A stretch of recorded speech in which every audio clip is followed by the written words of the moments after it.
아니면 20, 30대에 자녀 두고 계신 분들은 이런 생각하셔야 돼요. 내 때에는 이럴 일은 없어. 하지만 자녀 때에는 이렇게 될 확률이 계속 높아지고 있다.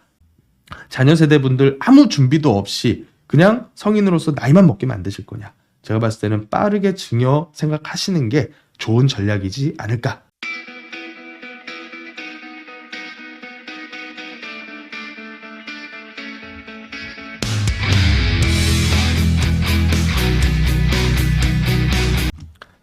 안녕하세요. 부동산 해결사 솔로몬입니다.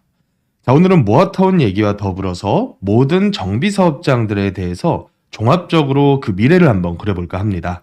최근에 너무 많은 이런 변화들이 나타나고 있죠. 특히나 사업성이 떨어지다 보면 이 떨어지는 사업성을 정책적으로 지원을 해줘야 됩니다. 그래서 그 지원책들이 작년 연말부터 최근에 발표된 1월 10일 정책까지 굉장히 많은 숫자가 쏟아져 나오고 있는 상황이에요. 거기다가 추가적으로 올 4월에 있을 총선, 이 총선 표심을 얻기 위해서 모든 지자체별로 상당히 많은 정비사업 관련된 이슈들을 만들어낼 것 같습니다. 자, 일반적인 정비사업장들의 수익 구조를 한번 살펴보면 일단은 일반 분양분과 조합원 분양분이 거의 대다수를 차지를 하고요. 일부 상가 분양이 거기에 포함이 됩니다. 자, 이게 조합사업장에서 나올 수 있는 모든 수입이라고 생각을 하면 그에 반해서 비용은 토지비 플러스 건축비, 일반적인 건설사업장하고 똑같이 들어가게 되겠죠.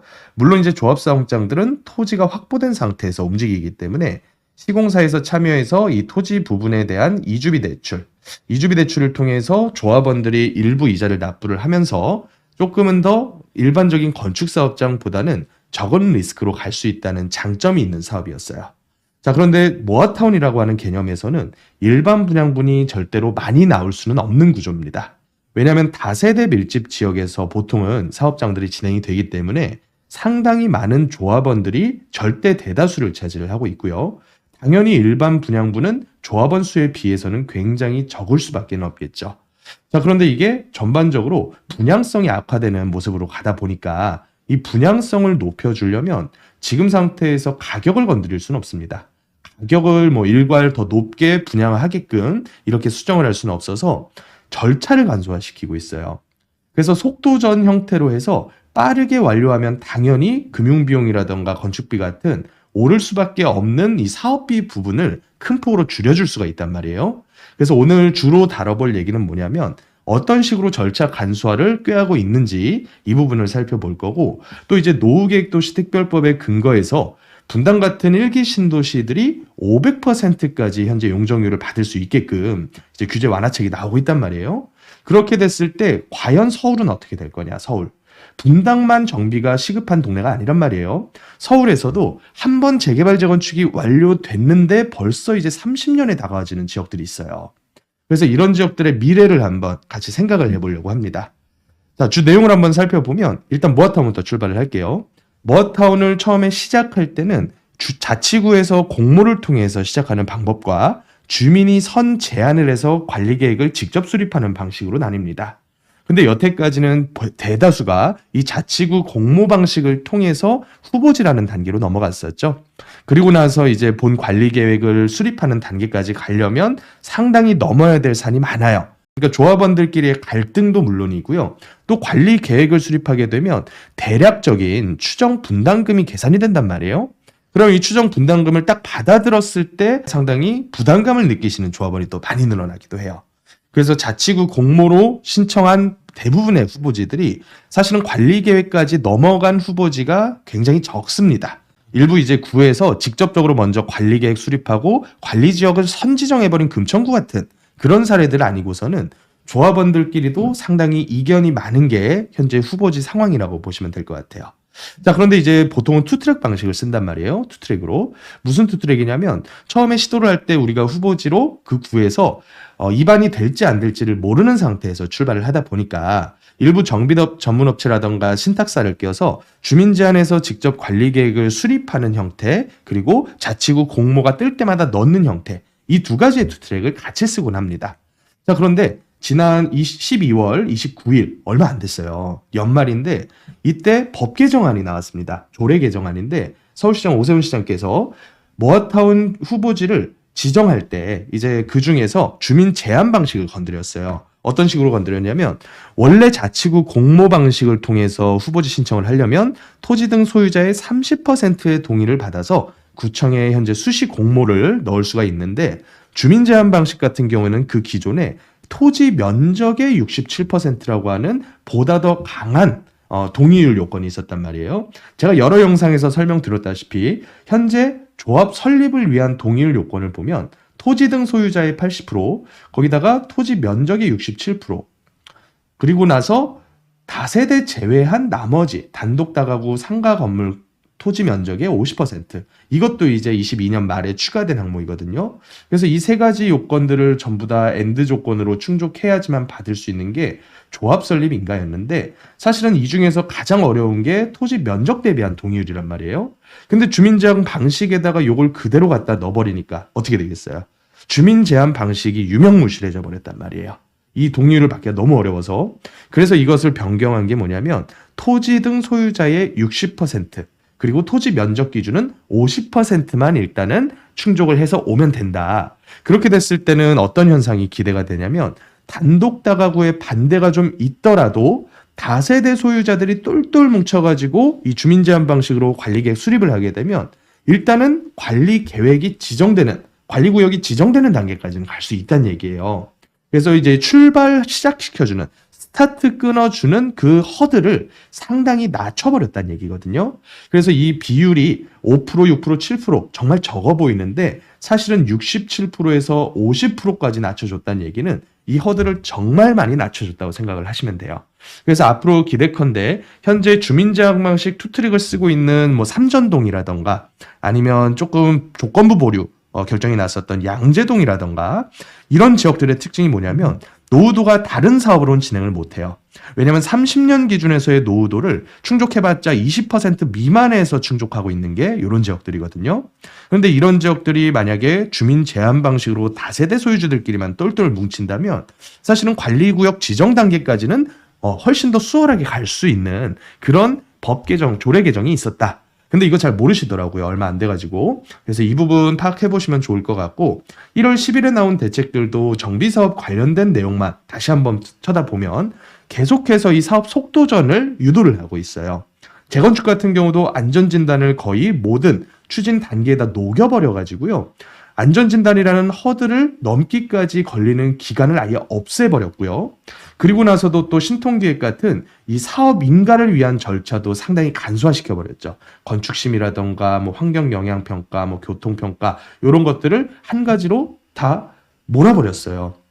그래서 결과적으로는 이 모든 기간을 여태까지는 거의 15년 가까이를 잡고 진행을 했다면 정부에서 원하는 방향대로만 잘 가준다면 정말로 7, 8년 안에도 입주가 가능한 사업장이 정말 일부긴 하겠지만 나올 수도 있겠다는 생각이 좀 들어요.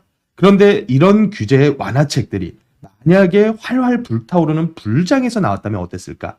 제가 봤을 때는 이거는 정말로 투기 유도하는 정책이 될 수밖에 없겠다. 그래서 지금같이 부동산 시장이 자칫 잘못하면 경착륙으로 갈 수도 있는 시장에서 이런 식으로 망가지는 사업장들을 구제하는 정책들을 쓰는 것은 저는 사실 상당히 좋은 전략이다라고 봅니다. 과거 한번 생각을 해보면 불장에서 갑자기 사업이 완전히 박살나는 주택 가격이 폭락하는 장이 한번 왔었어요. 과거 2008년부터 한 2013년도까지 요 기간 동안에 박원순, 그때 당시에 박원순 서울시장이 시장을 하실 때는요. 완전히 망가지는 사업장이 거의 8, 90%였단 말이에요.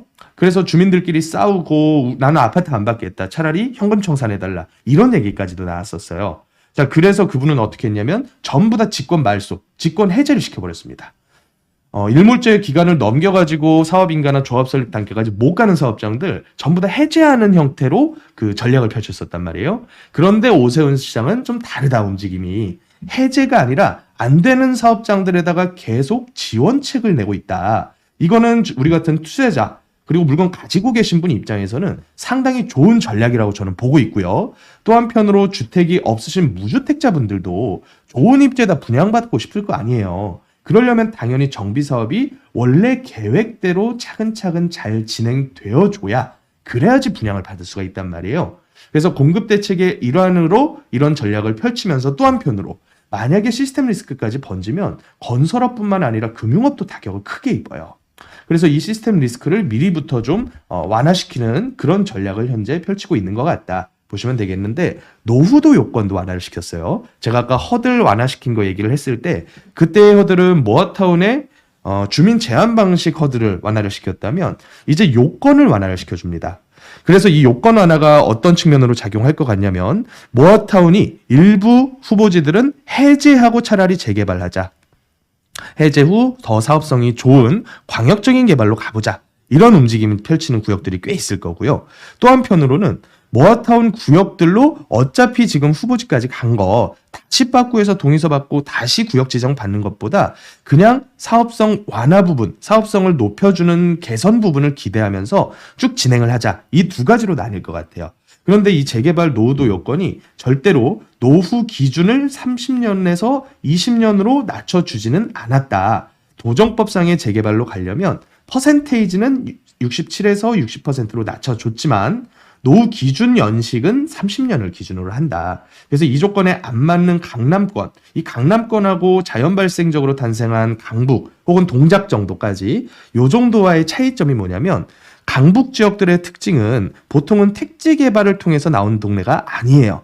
물론 이제 중랑구라던가 그 위에 노원구 좀 위로 외곽으로 벗어나면 벗어날수록 신규 택지로 한 1970년대부터 한 80년대 사이에 신규 개발된 데들이 많긴 하지만, 강남권은 전체가 다 70년대, 60, 70년대에 있었던 영동지구 택지개발지구란 말이에요. 그래서 이런 지역들은 특징이 토지 구획 정리가 잘 돼 있어요. 토지 구획 정리. 그 얘기가 뭔 얘기냐면, 이런 격자 형태로 모든 필지들이 도로를 접하고 있다는 뜻이에요. 그리고 땅 사이즈가 다른 강북 지역이 뭐 20, 30평대도 땅도 있으면, 강남 지역들은 그때 당시 계획적으로 전부 다 50평대 이상으로 땅들을 다 쪼갰었단 말이에요. 그렇다는 얘기는 다세대 건축하기가 상당히 유리하다. 그래서 30년 기준에서 노후 기준 60% 충족하는 후보지는 강남권에는 없을 거다. 이제 딱 한 군데가 있어요. 딱 한 군데. 거기가 대청마을이에요.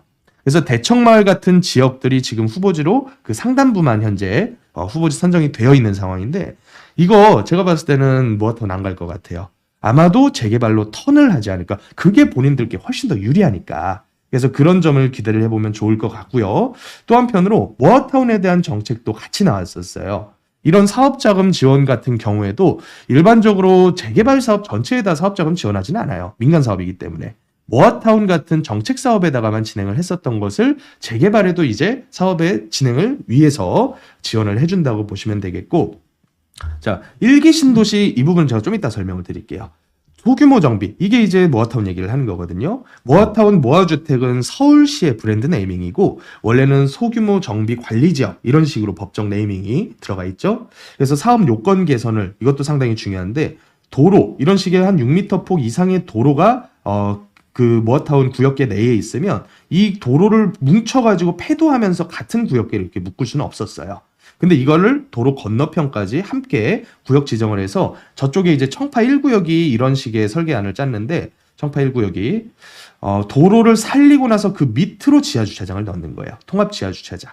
그래서 이렇게 됐을 때는 뭐 무난하게 한 개 단지로 여겨질 수가 있으니까 상당히 좋다라고 보여지고요. 노후도 요건도 관리지역으로 지정되는, 그러니까 모아타운 개념이죠. 모아주택이 아니라 관리지역 지정됐을 때는 50%까지 완화를 시켰고, 이제 3분의 2, 원래는 67%였던 것을 60%까지 완화를 시켰다고 보시면 됩니다.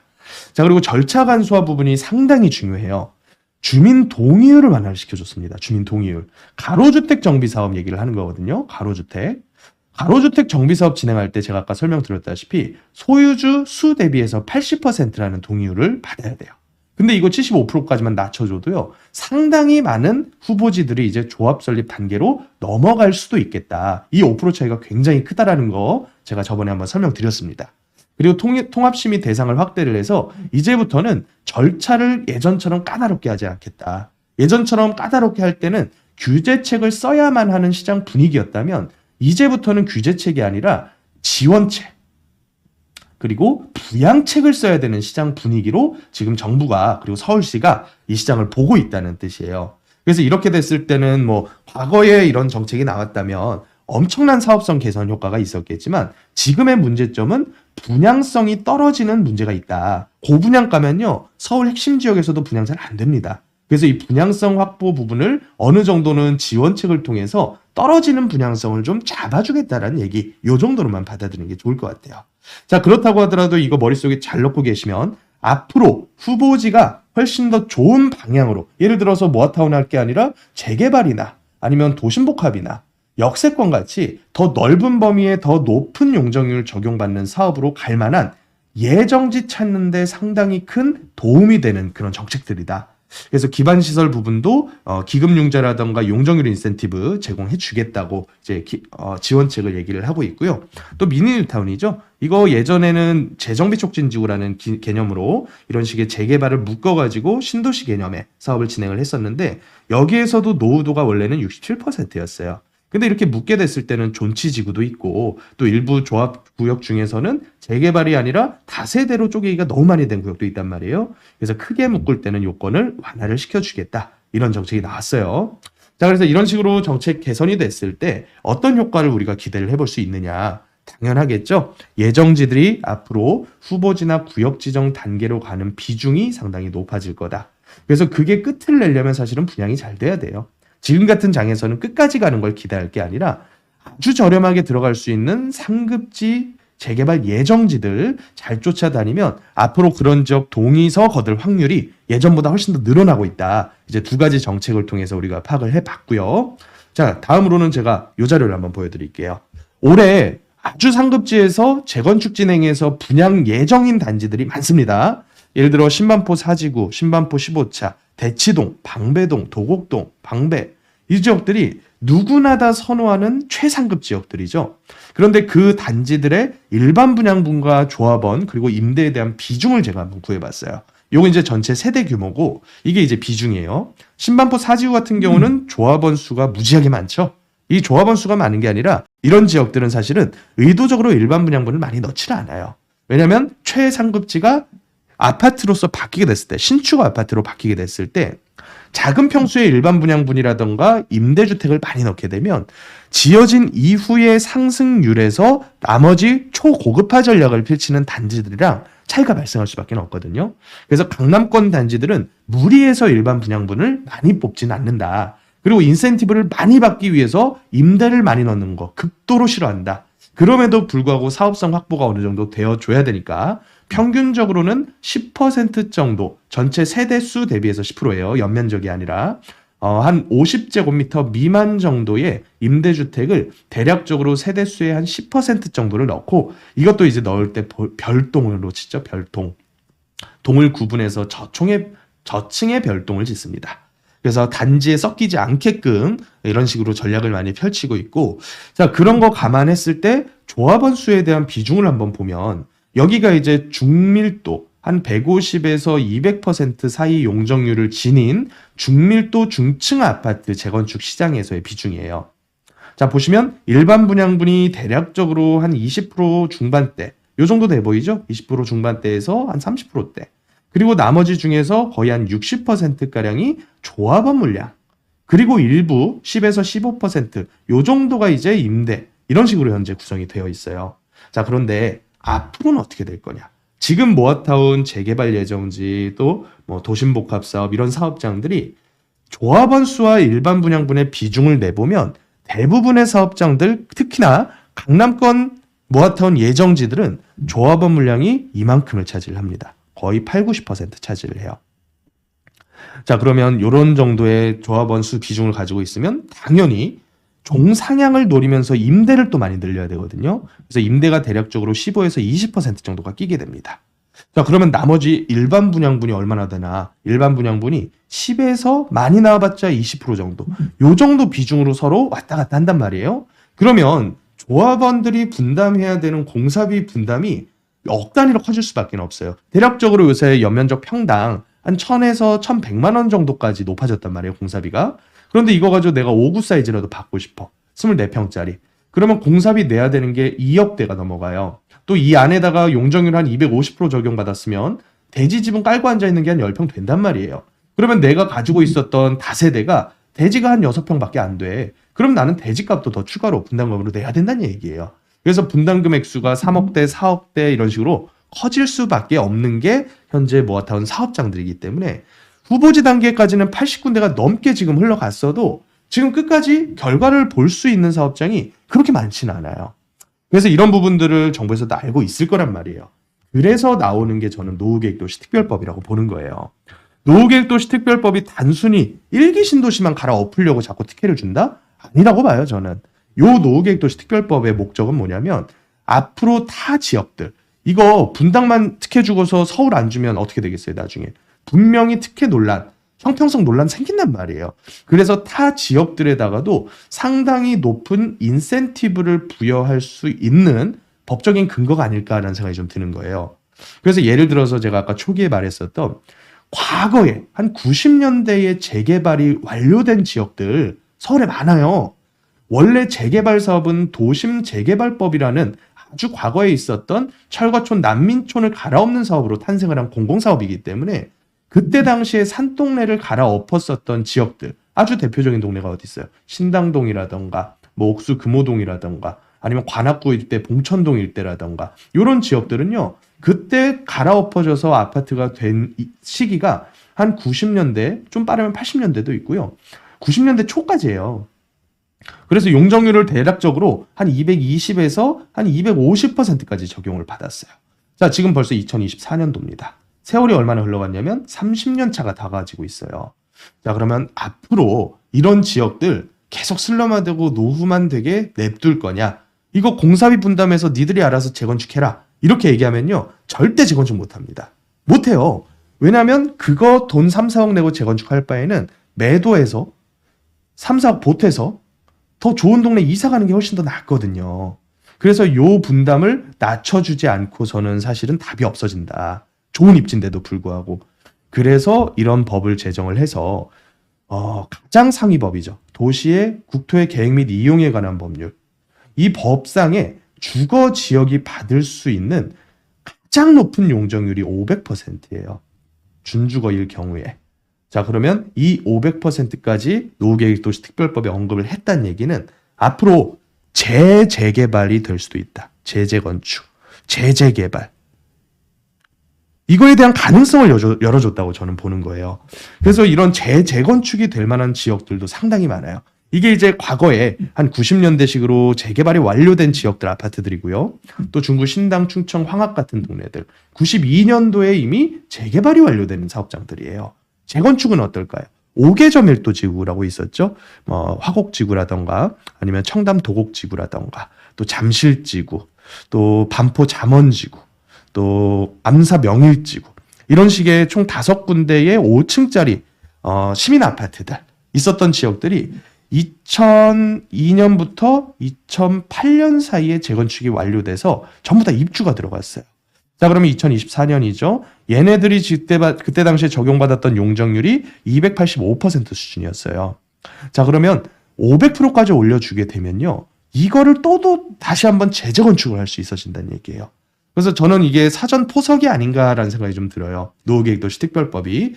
지금 같은 상황에서 다시 지방으로 공기업, 기업체들 다 내려보내는 거 한번 실패한 전략이기 때문에 다시 못 쓸 거라고 봐요.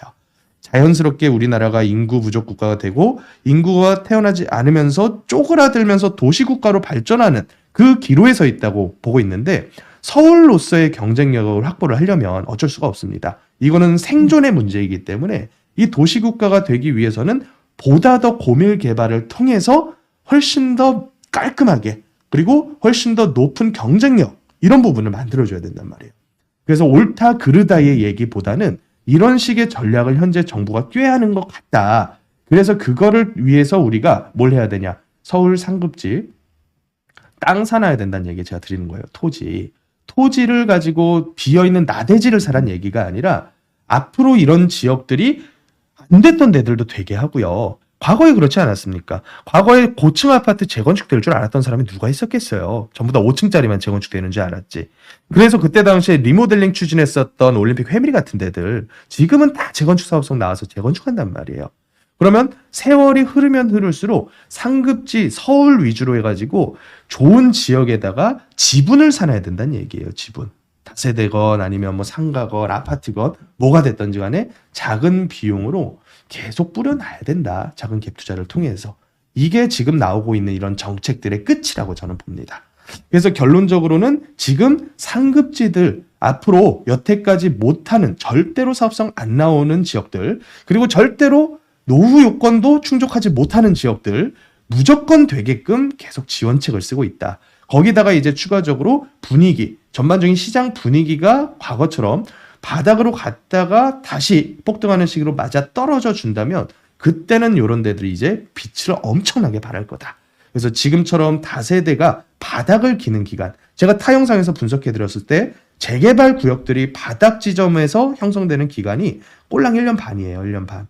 이 기간 잘 활용하셔가지고 좋은 물건들 많이 잡으셨으면 좋겠다. 이렇게 마무리해보면 좋을 것 같아요. 자, 그래서 진행별로 보면 초기 단계에 대한 지원책은 노후 요건 완화, 그리고 구역 지정 요건 완화, 그리고 공모 요건 완화를 통해서 여태 안 되던 데들 스타트끈 개해줬고요. 진행 단계에서는 재초안 얘기도 있었죠. 재초안 이거 유예될 걸로 봐요, 저는. 언제 유예됐었냐면 2014년도에 5년간 유예한 이후에 2019년도에 유예기간 끝나서 분위기가 너무 투기 분위기가 많으니까 이때 시행됐었던 거거든요.